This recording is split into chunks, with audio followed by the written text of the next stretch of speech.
We played Far Away in 2014, and it's the first time. Don't let anybody else tell you otherwise. This was the first time a GoPro has been put on a band member's head in a band. If you see it, they got it from me because I did it first. I did that one first. Oh, and I think. Go ahead. No, go ahead. I was going to say, are you saying that there are people who argue and say that you weren't the first? Somebody from Jackson State a few years ago said I copied them doing a GoPro on a cymbal player head, and I said, "What? What?" But yeah, I think that 2014 Far Away video, it was like, okay, we really got something now. Like, this is never before seen. Nobody has ever done this before. Let's keep doing stuff like that, and the sky will be the limit. And that's real life the start. Wow. I just find it so poetic that you're saying that it was literally someone from Jackson State of all people who would say that you got it for them and vice versa. Oh, that is just beautiful to me. Welcome everyone to another edition of the HBCU Sports Podcast with Kenn Rashad. As you guys know, I've started a new series, special series in which we profile movers and shakers within the HBCU space. And my next guest, or this guest that we're profiling today, man, without question, is a trendsetter, and I'm sure he's aware of it, but many of you may not. And he's not new to this, but he is true to this. He's my guest, Garrett Edgerson. Some of you probably know him as the Edge One. He is the man behind the lens of the Southern University Human Jukebox, and to some degree Southern Athletics. And I'm telling you now, and he may not necessarily give himself credit, but I believe that he is the reason why we have been able to see within, I guess, the last, few years or so, we've seen the Super Bowl appearances and some of these, the Rose Bowl appearances. And most recently, the person who is a Emmy Award winner. He is a New Orleans native, and look, man, literally one of the sharpest digital creatives in the HBCU space. So look, let's show some love for my man, Garrett Edgerson. How you doing, brother? I'm well. I'm definitely well. Hearing that Emmy Award-winning is still like, man, I'm still in shock. You still in shock? See, I'm still in shock. It's been a week and I'm still like, oh my God.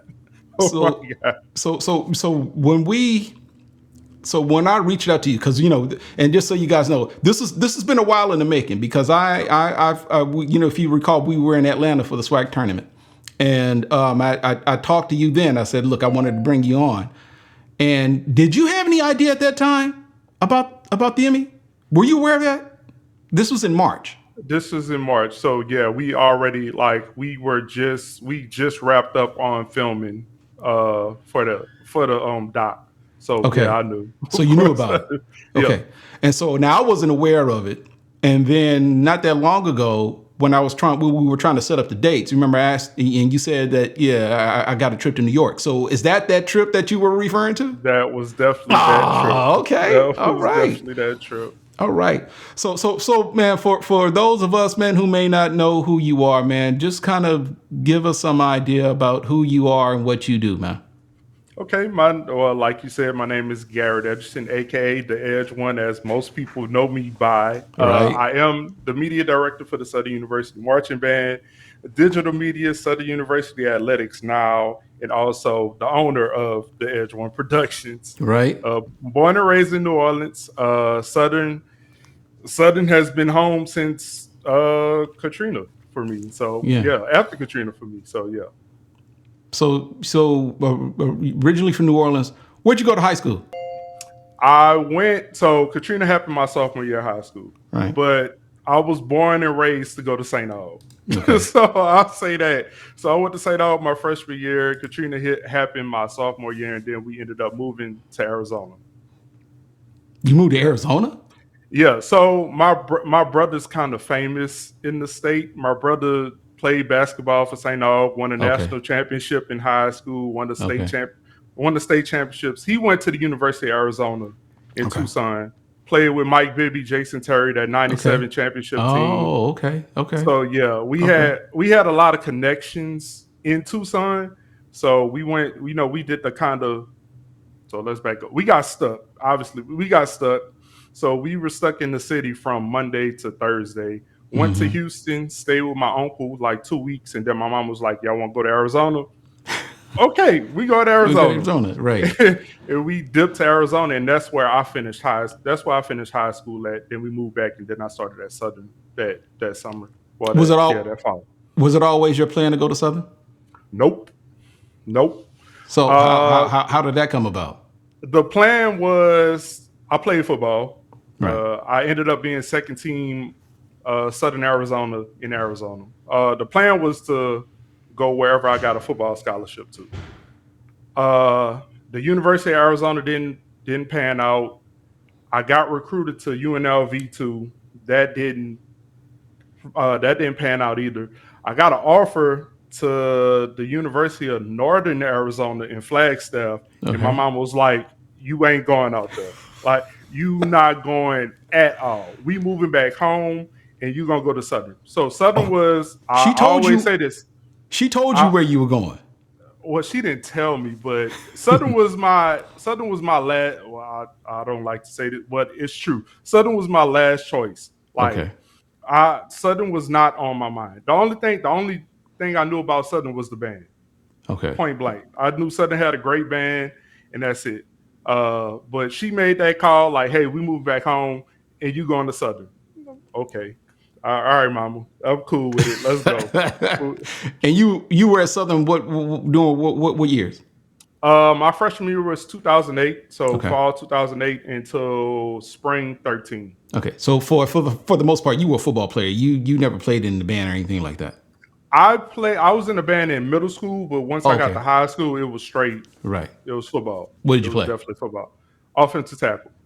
What I'm saying, but you play offensive tackle. Okay, but Yep. I'm saying when you're in the band, what instrument? Oh, I did. So I was a color guard. So Oh, okay. Okay. New Orleans, we have color guards I different got you. than everybody else in the I country. got you. So I was a color guard, and then I was a drum major my 8th grade year. Okay. But And yeah, that was it. and during Southern, you majored in was it computer science? Computer science. Computer Okay. science. My So you're a degree has techie. nothing to do with what I do now. But yeah.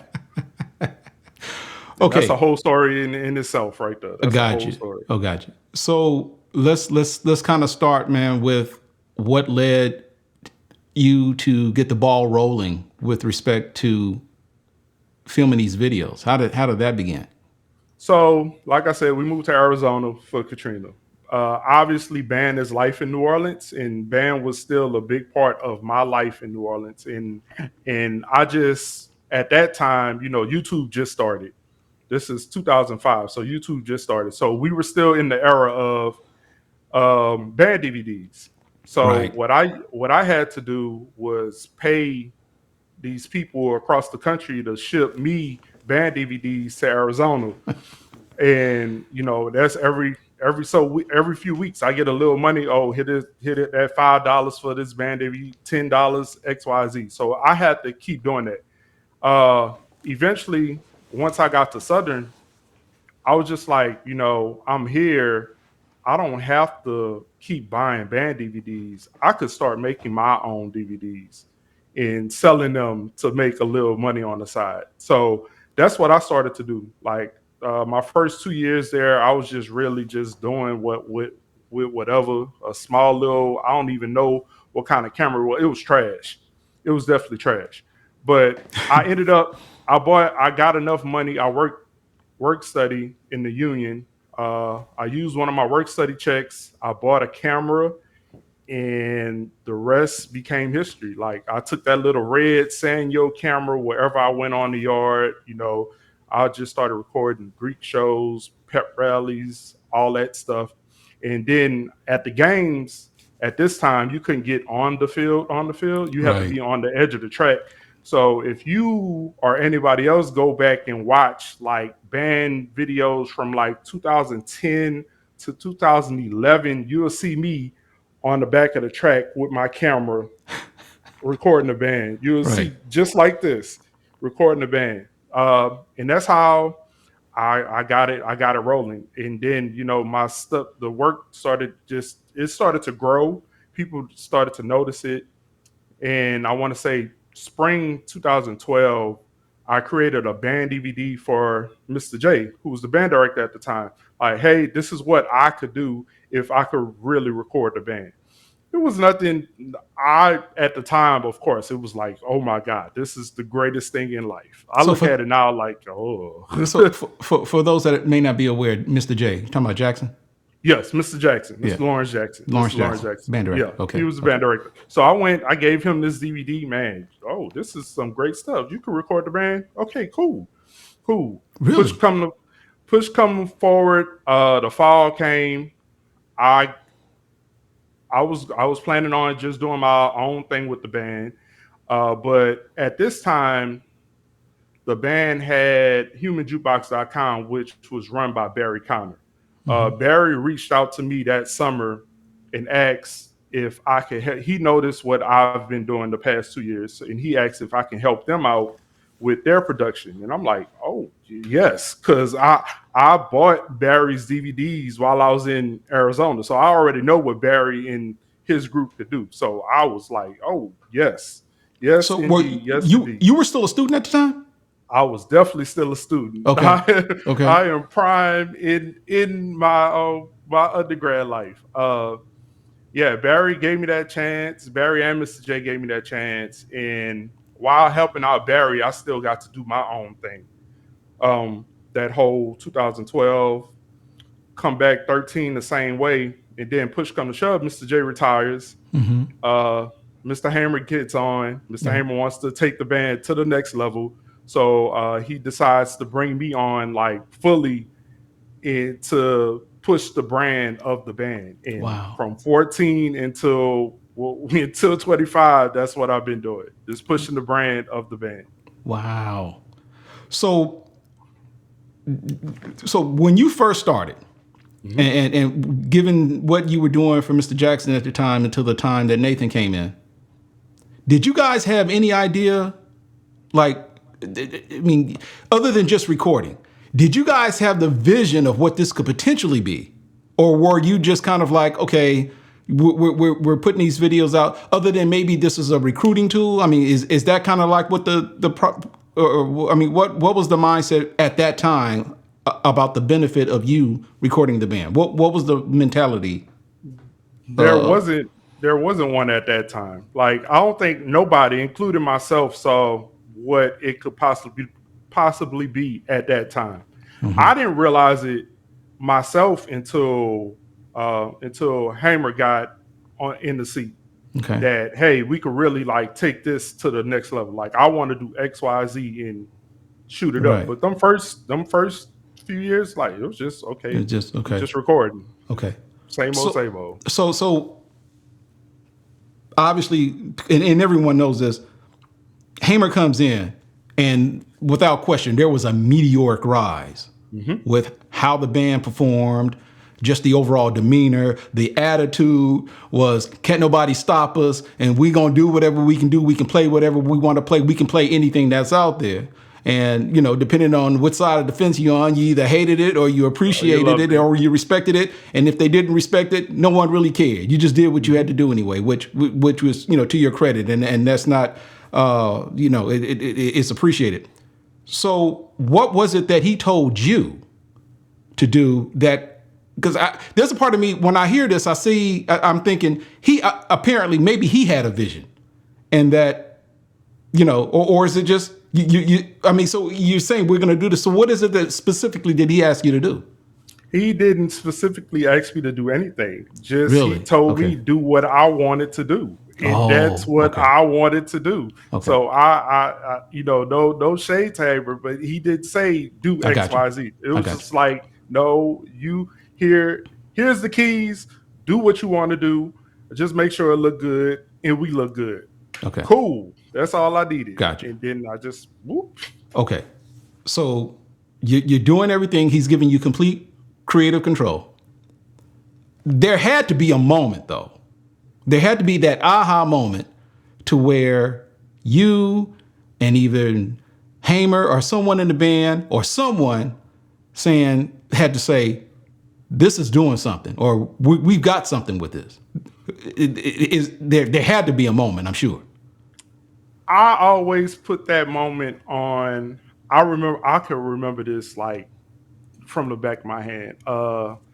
We were playing somebody. I don't know them. I don't remember who was playing. But it was just we didn't have a band. A band wasn't there. But I asked, like I went up the steps, like I asked, like, hey, I have a GoPro. Can I put this GoPro on Glenn's head? Which Glenn was over the trumpets at this time. Mm-hmm. Hamer was like, okay, go do what you want to do. And I put the GoPro on Glenn's head, and when I tell you that video is called Far Away, we played Far Away in 2014, and it's the first time. Don't let anybody else tell you otherwise. This was the first time a GoPro has been put on a band member's head in a band. And if you see it, they got it from me because I did it first. I did that one first. Oh, and I think. Go ahead. Go ahead. No, go ahead. I was going to say, are you saying that there are people who argue and say that you weren't the first? Somebody from Jackson State a few years ago said I copied them doing a GoPro on a cymbal player head, and I said, "What? What?" But yeah, I think that 2014 Far Away video, it was like, okay, we really got something now. Like, this is never before seen. Nobody has ever done this before. Let's keep doing stuff like that, and the sky will be the limit. And that's real life the start. Wow. I just find it so poetic that you're saying that it was literally someone from Jackson State of all people who would say that you got it for them and vice versa. Oh, that is just beautiful to me. So obviously things are starting to take off. Now that was just a creative thing, but so what was the reaction? Was it like what that particular video got like a lot of views because of you being able to shoot that GoPro from someone, or was it just people were coming up to you and making comments about how original that was? I mean, talk about that. It was both actually. Like it got enough views for the time that it was shot. But like, man, the reception that to this day, people tell me about that video. Right. And that's how big of an impact it made on this whole band world.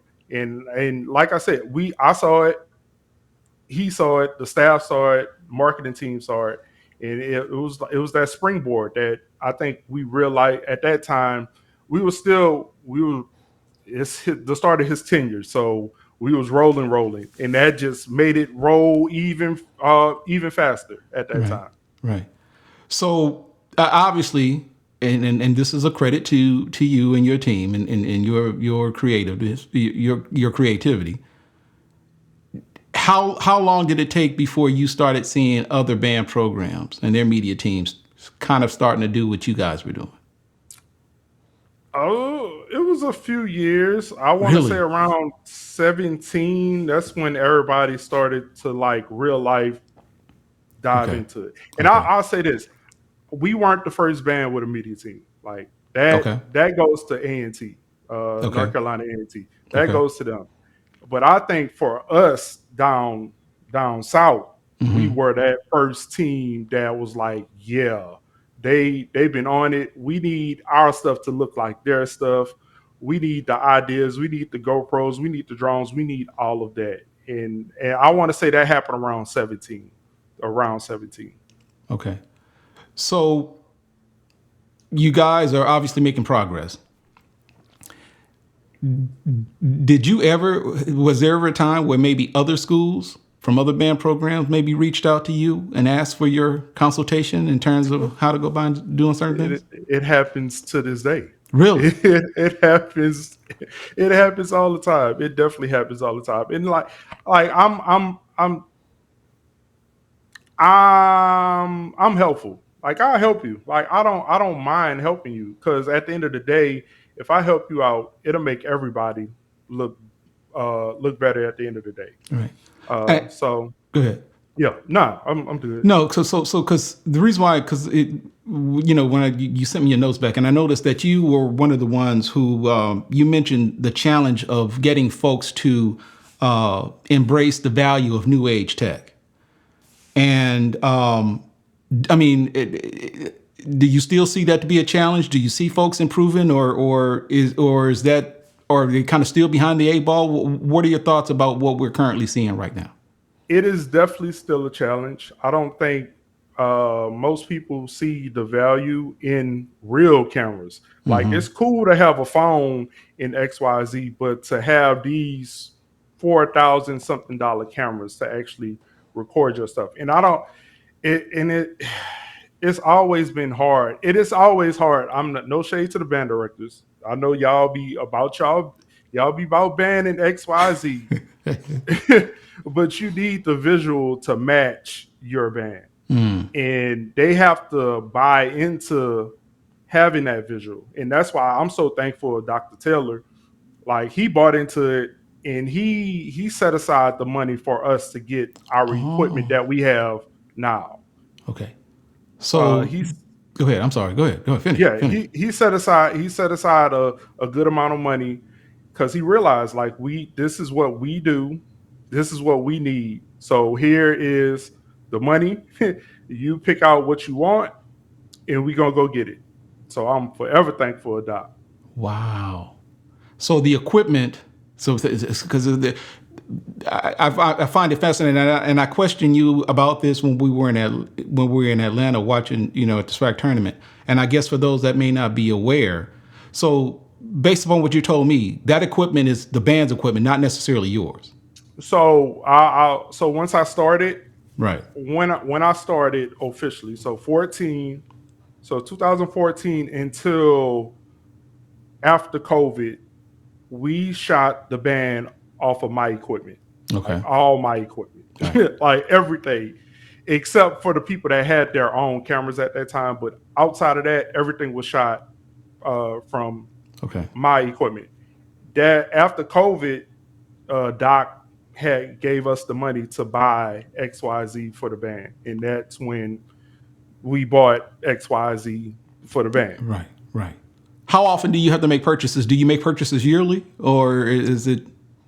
I mean, I understand stuff happens, stuff breaks and maintenance and so forth, but is there a major investment in making sure that everything is up to speed, everything is working as needed? At right now, we make small purchases because we don't need anything big. We have the cameras, we have a lens sponsorship, so we don't need lenses. Okay. So we get small stuff. Like if we need an SD card here or there, we'll buy SD card.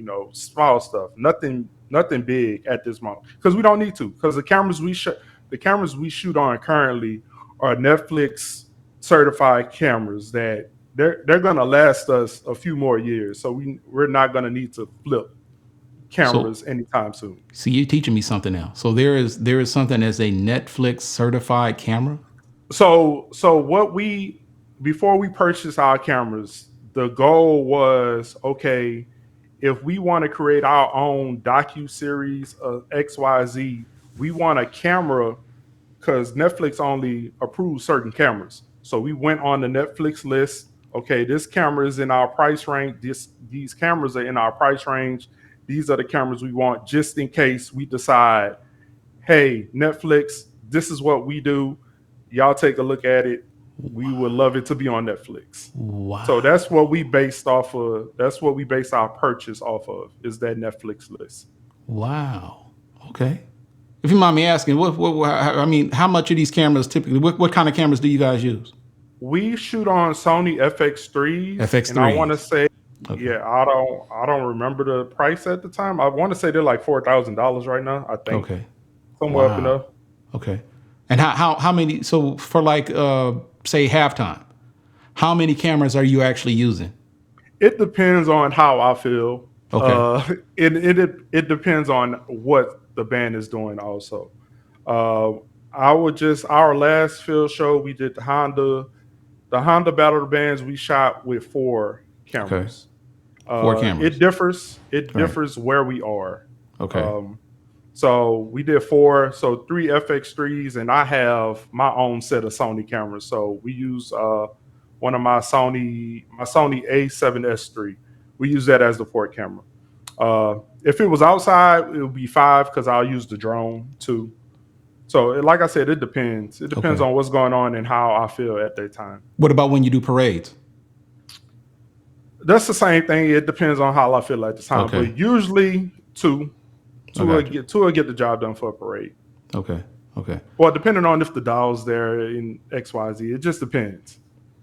So you also mentioned to me that, in the process of, preparing for this, you indicated that despite everything that Southern has done with respect to the band and so forth, and that you indicated that there's still, you're obviously there as a videographer and as the person who's responsible for media team for kind of quote unquote telling these band stories, if you will. You've indicated that there are still times when there are a lot of stories, band stories, if you will, with respect to Southern that doesn't necessarily get covered that probably should have. Mm-hmm. What are some of those, 1 or 2 of those stories that you think should have been that didn't get enough coverage for, based upon what it got compared to what you think it should have gotten? Well, I always say like it's an HBCU thing, but I don't see why people don't support their band programs more. And there is no I work with both athletics and band, but I know for us, when you think about Southern University, the first thing that pops up is this band. Right. And Doc always says, like, when you think about Duke, you correlate it to basketball. When you think about Alabama, you correlate it to football. When you think about Southern, you think about the band.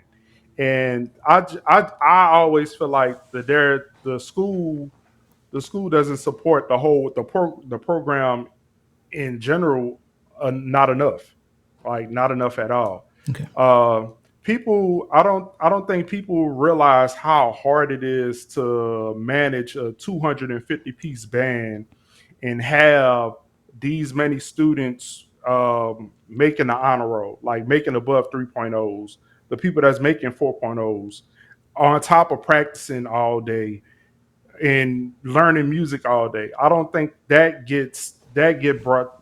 doesn't get brought up enough. And I wish that the school would realize, like, hey, this band is more than just a band. Like, this is an academic band too. Right. Like Yep. the band does amazing in the classroom now, on top of the 20 plus hours a week that they The have to demands, practice. yeah. I mean, it's safe to say they practice way more than the football team because I said this Way before, more. Noah, and learning music, memorizing music, and I can only imagine how big the book is. Not to mention field shows and things of that nature. So Oops. that was one of the things in the doc. Whenever the documentary comes out, The Hidden Sport, that's one of the things we touched on. Like one part of this doc was the football players talking about, we are practice 2 hours. The band will be at practice before we get to practice. Then when we get out of practice, the band will just be going to the field to practice some more. So it's like, it's one of those things. Like, man, I just hope the school one day soon realize that this band is kicking in all areas. So, how many people on the team? Your media team's made up of how many people? My last one, we had 13. 13? Yes, 13. Wow. So it's you and I guess the rest of students, or are there any other assistants, or? So obviously me, I have 3 alums who've been there since 2016 with me. So Perry, Chris, Zach, Perry as in plus Perry me. White? Yes, Perry White, my My boy, man Perry. my Yeah, boy, right, yeah, right. my boy. So it's them 3, and then the rest are all students. Okay. And I take it there's a process. Are these students in any particular discipline? Are they communications majors? Are they just? So, like I said, that mass comm. This wasn't my major. I hear you. Major Okay, was computer right. science. Right, So I right. open it up to everybody. If you have the skills and you want to do this, then you could come do it. Like I don't discriminate, not at Okay. all. Do they get any kind of credits for it? No. So No. I want to. So I've been trying. I want to try to do that for band and athletics because I think that it'll be a great way for us to get more people anyway, which we need. But I think that's worth their time. That's definitely it'll be worth their time to do. So you say that you get calls all the time from other schools. Who are some of the schools who've called you for? I'm not gonna put people out like that. Oh, come on. I'm not gonna put the people out like that. But they know. Hey, if they see this, they know. They know. Okay. They know. But so, I mean, okay. So, I mean, is it just kind of like a friendly call? Do you charge for consultation? How does that work? I mean, do you provide, does it require you maybe going there and kind of looking at what they've got or? So I recently, a few weeks ago, somebody reached out for me to, hey, I want to fly you up here so you could show my people a few things. So that just definitely happened. But Really? before Okay. it's been like phone calls, Facebook messages, like, hey, we got XYZ, what you think? Or what you think about this camera at XYZ? Stuff like Wow. that. Wow. But you don't want to bring, you don't want to bring up any names, huh? Nah, nah, nah. So you touched on this, and you indicated earlier that obviously when you think of Southern, you think of marching bands. Yep. But as it relates to the entire HBCU space, especially where we are right now in this age of technology, given where we are right now, with the leveraging YouTube, how do you see HBCU marching bands in a greater scheme of things as the kind of like the representation of HBCUs in the space in general? I mean, Southern is known for its bands. Other schools, not as much. Other HBCUs, not as much, even though they have well-respected bands. Mm-hmm. So how do you see them in the greater scheme of things? Do you think that for those bands that may be promising, that may not necessarily have as robust of a band media team, do you think that could possibly be the difference between, that program that may very well be well respected, but do you think that the presence of a social media team can actually lead to some sort of a comeuppance of that program? It definitely can. It definitely can. If you had your own personal media team, you could cater everything you do to. I mean, they could cater to whatever you do, and they can make it look immaculate. Like it probably not like to a regular person, like, oh, that's not too hot. But you can put together a video right quick and make it look like it's the coolest thing in life. Like, come on, come be a part of our band. I think like it's becoming now. It's like if you don't have your own media team, it's just like, what are you doing? Like why are you not promoting yourself? Not having to wait on anybody else to come do it. Why aren't you doing this yourself?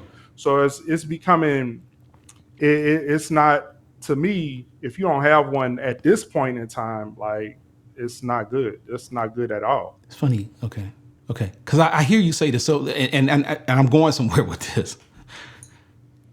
Is it safe to assume that with respect to recruiting, you guys don't have a problem attracting people now, do you? Nope. Is it safe to say that you actually can't accept everyone, or I don't know what the process is with tryouts, and that there may very well be some talented musicians that just simply, you're here, but you can't be in the band maybe next time. Yeah. The reason why I say that is because I know on several accounts that is not the same at a lot of other band programs, that they are literally struggling trying to get either recruit students or should I say it's more of a task to recruit students and to get them to stay, as opposed to you basically having more than you need. They need, yeah. Yeah. Yep. So, and you think a lot of that has to do with the media teams? It can't. I wouldn't say it's all about the media team. It does depend on what kind of band program you do have. But if you had a team and you can make your stuff look like amazing, that's the difference. It's just like getting recruited to play football at the big schools versus the small schools. Right. Like if I walk into LSU and see this immaculate facility they got versus another school, it's just like, yeah, y'all made this look. I love how this look. Right. I Right. would like to be a part of this. It's the same thing. So you say when you get these calls, when you get people calling you about from various bands that some even willing to fly you to their programs and so forth, are these primarily just HBCUs that do so, or have you actually maybe gotten calls from some PWI institutions, or is it pretty much just HBCUs? It's HBCUs. I've never gotten a call from a PWI. The closest I've been to doing something with a PWI was with LSU when they had Dr. Kelvin Jones, who's a Jackson State alum. Okay. So me and Dr. Jones knew each other for a minute. So that's the closest I've come to working with a PWI band. Okay.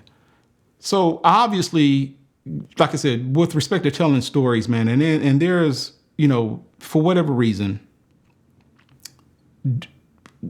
like for instance, I see you guys are still putting content out there periodically, and I understand that things will likely pick up once the fall rolls in. But does it ever become a problem in terms of what do we do next? I mean, like right now, I mean, do you have to like find something to be creative? Is that a challenge for you, especially during the off season or when school's not in? It's definitely a challenge because, like you said, we're in a dead period right now. We're in the dead period from now until our high school band camp at the end of June. June. Okay. June. Yeah. Okay. And then there's another dead period from after that until the freshmen come. So I know last year I went in my mind like, hey, I know we're going to have this downtime. We need to shoot some stuff that specifically is going to get posted when we have this downtime. Because like you said, it's kind of hard like right now. Like, there's nothing really going on. So you have to plan that out then. So I planned out a few things in the fall that could get released next month or the month or in July before we flip to the next chapter. You're right.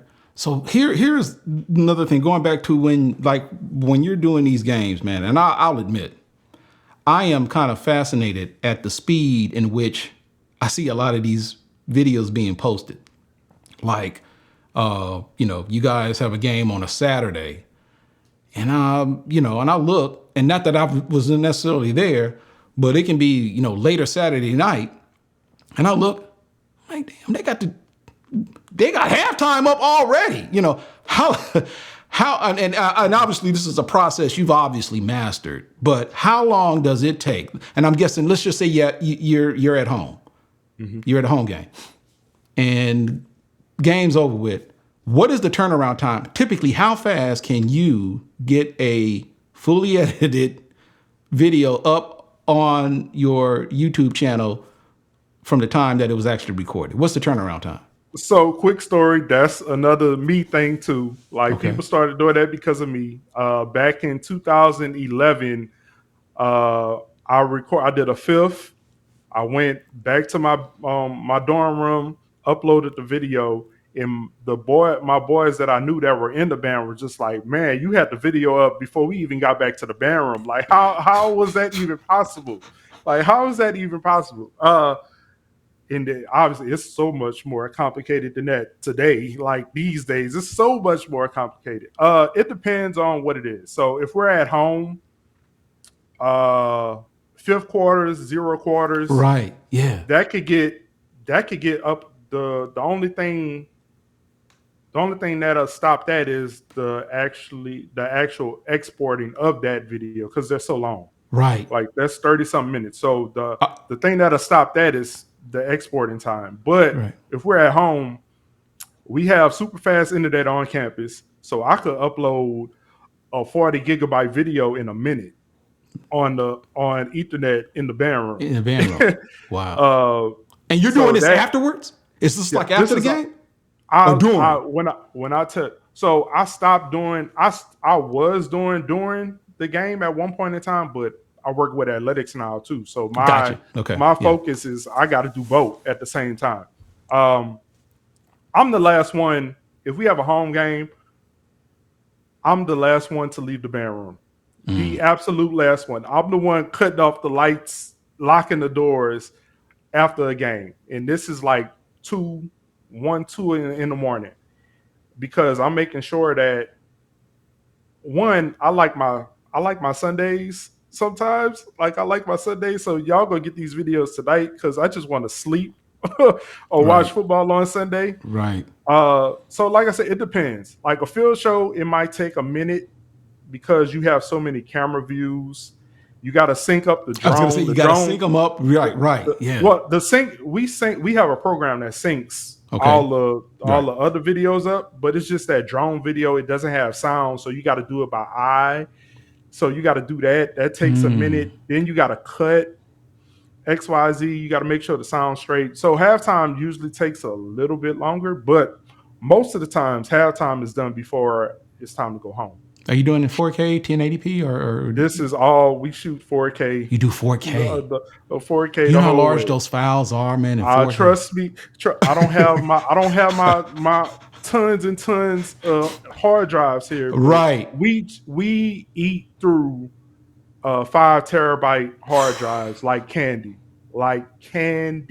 We have at least last fall into the spring, we use 4 or 5 terabyte hard drives. Oh my goodness! And that's video, pictures, XY, all the other things that we got. Okay. So we eat through it easy. So yeah, it depends. It depends on the field show. Right. Like I could do Bayou Classic. Okay. I do Bayou Classic after halftime. I go under the bleachers. Bloop, bloop, bloop, bloop, bloop, bloop, bloop. By the time the game is in the fourth quarter, our Bayou Classic halftime show is on the internet already. Okay, so you say you go under the bleachers. Now, are you using like a hotspot, or are you using the stadium Wi-Fi? I mean, they have great Wi-Fi in the Super Bowl. Really? And I sit right under there. If you go in the tunnel and look up, it's like in all the tunnels, it's right there. So I just get a chair and I sit down, do what I need to do. Okay. It is up. Okay. So what about outside of Bayou Classic? What about when you just talk on the road trip? If we're on the road trip, I'll wait. I definitely wait. So you wait till you get back, or? So I start as soon as the whistle goes off. When they cut off the band, the team knows. Find me, give me all the cards. I put the cards in the boxes that we have. I go sit on. They put all the stuff on the bus. I go sit on the bus and start working at that moment. Oh my goodness, that is crazy. That is, and so you're doing this on the bus? Yes. Okay, so you'll edit, and then once you got an opportunity, you'll upload it from there, or you do this from the bus, or?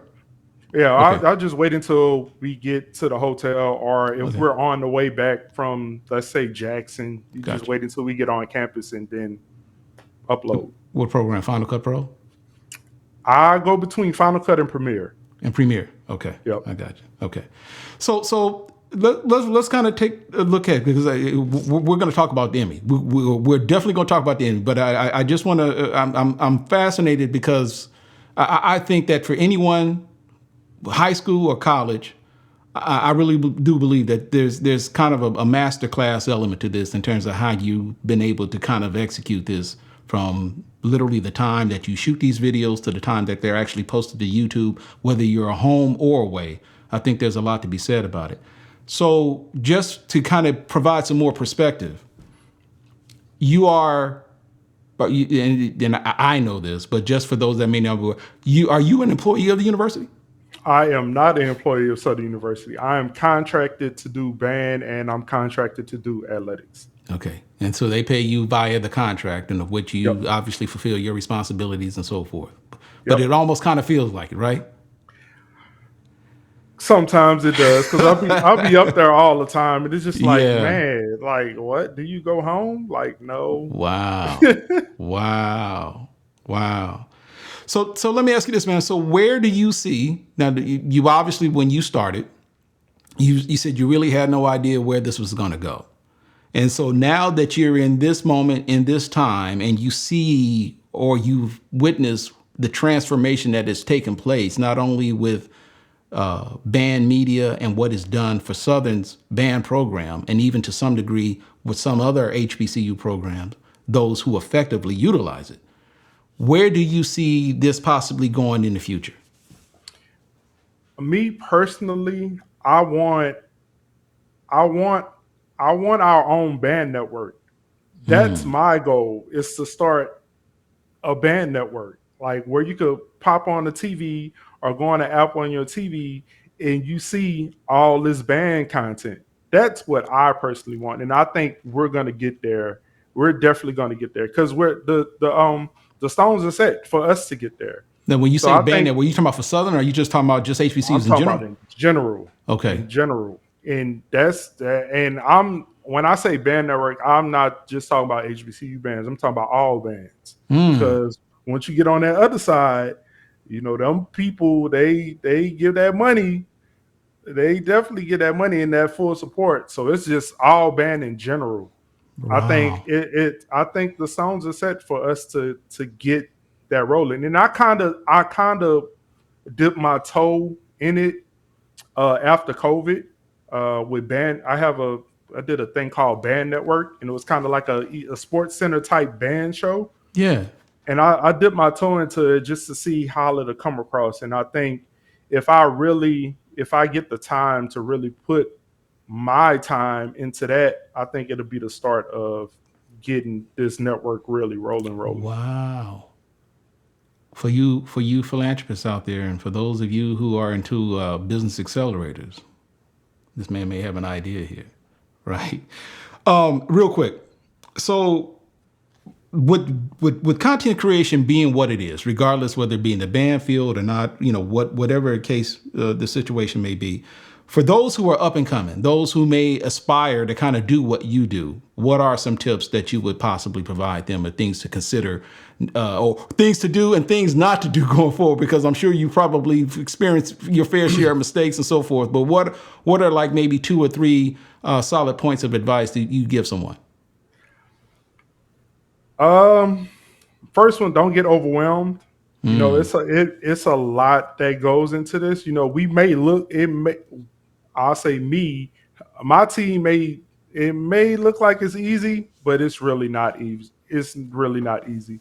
And it's so easy to get overwhelmed. I had a few new members on my team got kind of flustered at the beginning of the year last year because it's just so overwhelming. So much Really? stuff going on. So just don't get overwhelmed. And I always tell people, reach out if you need help, you reach out. I know me myself. I don't have a problem with helping people. I know the people under me don't have a problem with helping people, and I like that because I didn't really have that person to go to when I started doing this. Like I'm just doing stuff on my own, trying to get my stuff rolling. But now I always give back to the young people because I didn't have that. I didn't have that person to get back to. So I want to get back to them as much as I can. So that's another thing. Like if you having problems, reach out. Reach out. It never hurts to reach out. Never at all. So let's get to this Emmy talk. Oh, all right, man. So what led to this? I mean, what was the impetus that led to you becoming an Emmy Award winner? How does that start? What is the process behind? I have no idea. So it's a HBCU Sports Emmy. Sports is the key thing to this whole thing. An HBCU Obviously, Sports Emmy. yes, it's a Sports Emmy. Wow. um, Okay. so we had I said we. So I have my mini me. Her name is Lauren Sullivan. She's the director of the Emmy film. She's on the media team and she works with me doing athletics. Um, they came to me with the idea of the Sports Emmy, and the topic this year was the past, present, and future of HBCU sports. So we thought about it, and this is a quick turnaround. So this is from February. The video needed to be done April 1st. So you got 2 months to come up with a concept or a video to do. Southern does not do good record keeping. I'll put that. I think most HBCUs are like that. They don't do good record keeping. So it came to us like it'll be hard for us to get stuff from the past for athletics. So what do we have an abundance of? Obviously, we have an abundance of band videos. We got my 10 years, and we could go. I got DVDs from the 70s, the 80s, and the 90s. So we could do XYZ with all of that. So it just became like, okay, we're going to do it on band. And we always talk about how band is a sport. Mm-hmm. People might not accept it, but band is a sport. Like they put in more time than all these other sports. So let's tie that into football. So that's what we did. That's what we went with, the hidden sport. Like band is just as important as football. And we're going to show you why. And that's how the hidden sport came about. So, but even when you went through this process, did you have any idea that you were actually going to win? I had so many doubts. I'm like, this idea is so out of left field. Oh, so you weren't with it? You weren't necessarily with it? Or I just didn't know. Like, I real life didn't know. I'm like, this idea is so left field that these people might be like, this is not what we wanted. Like, this is a good film, but this is not what we wanted. But that goes back to, we presented this like you're gonna watch it and be like, man, they really shot this. Like you can't help but be like, this is some great stuff. This is some amazing stuff. But yeah, I was just like, I don't think they're gonna like it because these people don't know nothing about HBCU bands, but they loved it. We got an Emmy. So when is this gonna be released? Sometime late summer, because we have a few more things that have to happen this summer. So probably August-ish, somewhere up in there. What platform? We haven't decided yet. We definitely haven't decided yet. Okay. What are the possible options? Well, we're trying to go through some legal stuff to try to get it on streaming platforms, but we got to go through that whole process. Gotcha. So this is all a learning process as well, right? Yes, it is definitely a whole learning experience. Like they be asking me, like, you know about this? I'm like, no, I don't know nothing about this. I'm learning just like y'all learned it. So if you guys would, I guess there's a nomination process. What other films or what other groups were they considering? Do you know? I'm trying to remember. FAM was on there. Alabama State for their flag football. They use flag football. Okay. I forgot what FAM did. Yeah, I forgot what FAM did. North Carolina Central basketball. Yeah. I think Howard. Okay. And I don't remember the last one. I really don't remember the last one. Okay. Were you familiar that such a thing existed prior to this? So once I started with athletics the year before, well, last year, somebody brought it to my attention that this was something that was going on. This is the third year. So FAM won the past 2 years. You said it's the third year? Yeah, for this specific Emmy. And I know FAM won last year for sure. I think they won the first year too, if I'm not mistaken. I might be wrong. But I know they won last year for sure. Okay. So yeah, I knew about it through athletics. Wow. So you say you're still floating on cloud nine. Definitely am. And I'm sure there have been a lot of people who've reached out to you who wanted to submit their well wishes. Any surprises from anybody in particular that you've gotten calls from, or? Surprises? No, I didn't have any surprises this go around. I didn't, not this go around. Right. But just the thought of just being, so you were nominated, right? Is it? Do you just submit it for an entry? Is that you submit? You submit, and they narrow it down. The actual nominee. And they make you aware of the process, right? Yep. Okay. And so I guess the further you guys got along, the more surprised you got, huh? And you point You think this is really a thing, huh? Yes. Yeah. I'm like, we got to New York. I'm like, we might actually win this thing. Wow. Wow. All right. So let me ask you this, man, because I know that, given where we are with the space and so forth, let me ask you this, because I know you say you don't necessarily want to ask anybody, people who may have reached out to you, for your assistance. And I appreciate you not necessarily want to share those details. But let me ask you this.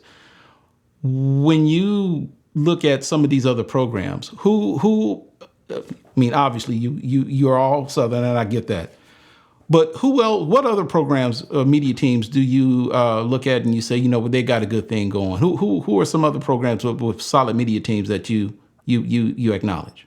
Top of the mountain is us and A&T. Okay. Well, we at the top of the mountain. Everybody trying to get to us at the end of the day. It's us and A&T.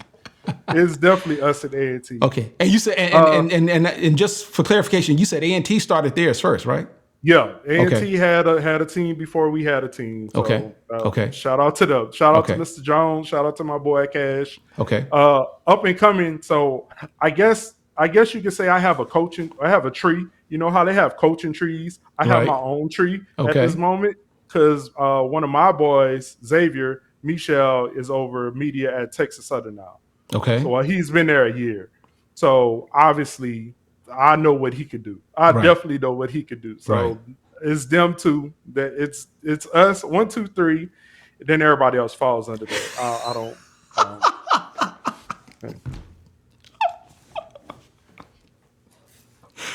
For those of you who don't follow this HBCU space, he mentioned Southern, he mentioned A&T, he mentioned Texas Southern. There's one other school he did not mention. They can have it.